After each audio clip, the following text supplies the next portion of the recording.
New puppy, meet Riot the Dutch Shepherd.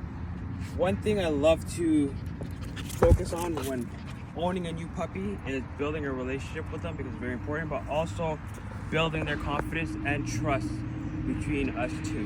One thing I like to do is get them on different platforms. So we're gonna work with Riot on that today. Riot, I'm gonna go on top of the platform. It's very energetic. Right there, I'm rewarding for effort. And what I'm gonna do is Riot.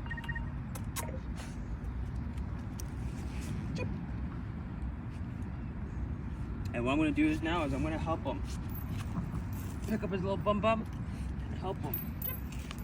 Reward him for that. Where are you going?